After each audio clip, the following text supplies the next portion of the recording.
Hi, I'm Henry Sullivan, Chief Product Officer at Building Momentum. We provide intensive hands-on training programs for commercial enterprises and every branch of the US military.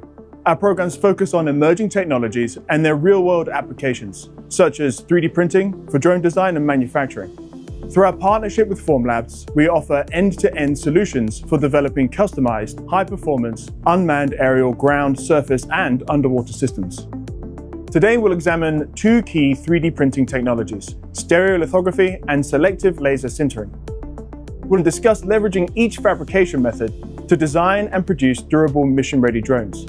We'll also cover critical assembly techniques, choosing the correct fabrication method for various unmanned systems, and a step-by-step workflow for our custom 7.5-inch SLS-printed drone. Today, unmanned systems are deployed worldwide for a broad spectrum of applications. Despite the variety of drones in service, all designers and manufacturers must address several key considerations. Drones must balance structural strength with minimal weight. Lighter drones extend operational range and endurance, but reducing the weight too much can compromise durability. Tethered drones, which have continuous power, can be prioritized in heavier payloads like high-quality cameras or gimbals, while untethered drones must carefully manage weight to optimize performance. Traditional FPV drones rely on laminated sheets of carbon fiber for their frames, which offer excellent strength-to-weight ratios, but can limit design complexity and agility due to the constrained fabrication methods. These frames are well suited for consumer FPV drones, but less ideal for advanced UAVs. And when manufacturers stop producing certain components, you lose the ability to repair or modify your drone on the fly. Using 3D printing to design and produce drones allows you to make improvements, modifications, and repairs on the go, without slowing down operations. SLA 3D printing offers the greatest material variety and specialized properties like impact resistance, high temperature tolerance, rigidity, and electrostatic dissipation. SLS 3D printing, with materials like Formlabs Nylon 12 Tough Powder, creates lightweight, high-strength parts ideal for mission-critical applications. The self-supporting nature of SLS printing enables complex, organic structures that traditional machining simply cannot achieve. These materials are perfect for drone frames, enclosures, brackets, and sensor housings. Environmental exposure is a primary concern in drone design and fabrication. Drones operate in a diverse range of conditions, from harsh sunlight to heavy rain, and even fully submerged environments. Ensuring durability against UV exposure and moisture is critical for long-term reliability. Like any plastic, 3D printed materials can degrade over time due to prolonged UV exposure, which occurs in nearly every single drone application. Moisture resistant is equally important, not only for drones operating in rain or high humidity environments, but also for unmanned underwater systems that face continuous water pressure. SLA 3D printed parts are fully isotropic and inherently waterproof, making them ideal for sealed enclosures and submersible drone applications, even up to 5,000 psi, proving their viability for deep water applications. SLS 3D printed parts, while highly durable and lightweight, have a slightly porous structure that can absorb moisture over time, especially under pressure. However, post-processing techniques like cerakoting, vapor smoothing, or resin infiltration can significantly reduce water absorption, making SLS parts suitable for both aerial drones exposed to rain and humidity and underwater vehicles. Even without additional treatments, media-blasted SLS components perform well in most aerial applications, maintaining strength and integrity in challenging weather conditions. Drone production costs vary significantly depending on application, scale, and fabrication methods. Mass-produced FPV drones leverage economies of scale. But for defense, industrial, and specialized use cases, 3D printing enables an agile workflow that reduces lead times and shores up your supply chain. For consumer FPV drones, manufacturers can produce inexpensive injection molded or carbon fiber cut frames in high volumes, making it easy for hobbyists and professionals to access affordable, off-the-shelf parts. Customization at this level is often limited to small aftermarket modifications, which many achieve using entry-level FDM printers. For low to medium production volumes, 3D printing is often more cost-effective than traditional machining or injection molding.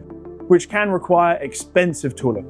The Fuse series makes it possible to scale a 3D printing fleet like the one behind me for less than $100,000. For high volume production, injection molding becomes more viable. However, the high initial investments in tooling, often $10,000 to $50,000 or more, makes it cost-effective only for extremely large runs. Any design change at this stage requires additional tooling expenses, making it less flexible compared to additive manufacturing.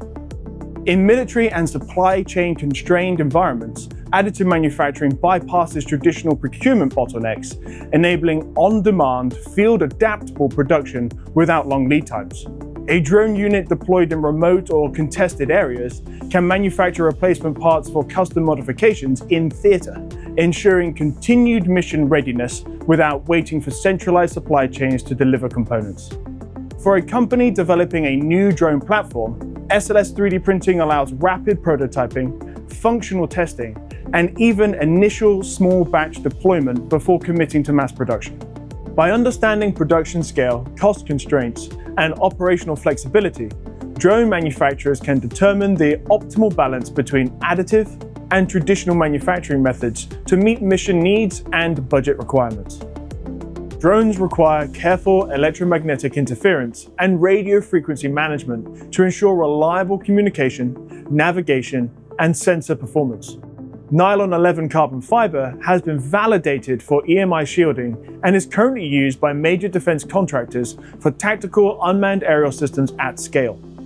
Formlabs also offers an open material license for the Fuse series, enabling experimentation with different sintered powders for specialized applications like RF transparency. These materials are ideal for enclosures and components requiring signal permeability, such as GPS housings, radio transparent domes, and sensor covers.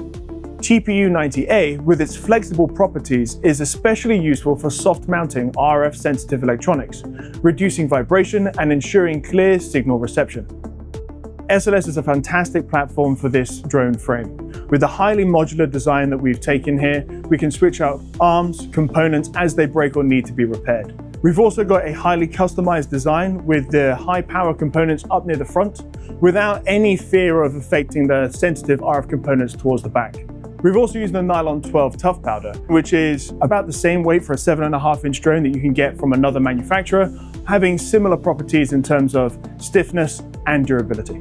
So as you can see it here, this is the fully assembled drone, but in its frame components, this is everything, from the arms to the main body to all of the mounting. All of the other electronics inside are commercial off the shelf, with a fully NDA compliant stack, RC link. However, the digital VTX system is not NDA compliant. Now, let's walk through the assembly process for our custom SLS 3D printed drone and explore best practices for integrating additive manufactured components with off-the-shelf hardware. Almost every drone build, whether mass-produced, FPV, or customized, starts by connecting the motor arms to the base so that you can attach your stack. Dip your M3 screws in a tiny bit of Loctite rather than applying the Loctite to the thread directly. Leave your screws slightly loose whilst you ensure alignment is correct, and then you can go back through and tighten them all down to create a tight fit. Here we've designed certain things for ease of assembly. The drone base has slots that capture the square nuts, so you can secure the arms without holding the nuts in place whilst you try and screw it together. The drone design is also fully parametric, so if you wanted to change one feature's size or shape, the rest of the drone will change accordingly. Mount stacks onto mounting board. We use the flush mount screws with pre-designed countersink holes so that the screws will lay flat on the bottom of the mounting board and maintain a precise fit to all the assembled components. Install the VTX. Place the brass nut around the threaded SMA connector and tighten it to mount the antenna connector to the frame. Before positioning the video transmitter, or VTX, onto the frame, push the screws through the bottom of the mounting board so the holes match the mounting pattern of that specific VTX. Spacers are used to ensure there is an adequate airflow around or below the electronic speed controller to avoid overheating and damaging the component. Place spacers onto the screws and secure the VTX to the mounting board. The traditional placement of the video transmitter antenna is at the back of most drones, near items that are either susceptible to RF interference or could easily cause interference. 3D printing lets us customize this part, so we can place the VTX away from these risks, but that means we have to ensure correct cable lengths for both the camera and antenna to account for the longer distance between all components. TPU-90A powder is elastomeric and behaves like rubber, so it's excellent for vibration dampening components like this camera mount. Place your FPV camera mount, printed in the TPU-90A powder, on the mounting board and secure your camera with the small screws included in the VTX kit. Step 5. Mounting motors. Attaching the motor securely is essential. Use Loctite on the tips of your screws again, and use a washer to distribute the force of the screw going through the nylon material. Keep the screws slightly loose, ensure proper alignment with all 4 of them in, then tighten fully. Add the nylon locking nut included with the motor onto the motor shaft, but keep it loose. It is good practice to organize your build by zip tying, electrical taping, or using wire channels to secure the motor wires to the drone arms, being sure to remove the slack when possible. This helps you to avoid mistakes in the assembly process and reduces the risk of a prop getting caught in a stray wire. Mount your ESC with the main power pads towards the front of your drone. This drone build was designed to be field serviceable, so your drone battery can serve as the power supply for a field soldering iron. Before soldering, apply just a little bit of flux to the pads to ensure a quality solder joint. We'll be using around 380 degrees C with a chisel tip. Add solder to the desired pad. Always apply heat to the pad, and then add the solder. Trim the wire to the desired length and wrap it around the screws for better organization. Then apply the tin motor wires to the pad. After completing motor wire soldering, prepare the cable connecting the ESC to the flight controller. Ensure that the connector properly attaches the correct pins of the flight controller to the correct pins of the ESC. Once the cable is validated, plug it into the ESC connector and just leave it there.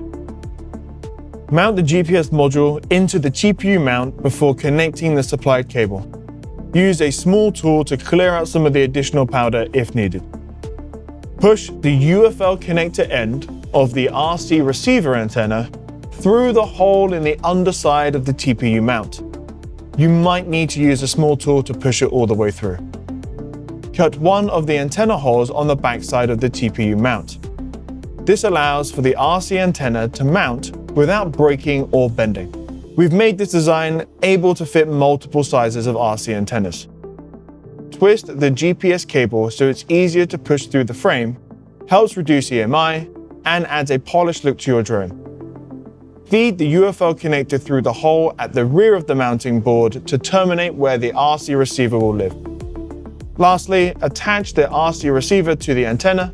Be careful installing the UFL antenna as to not damage the connection.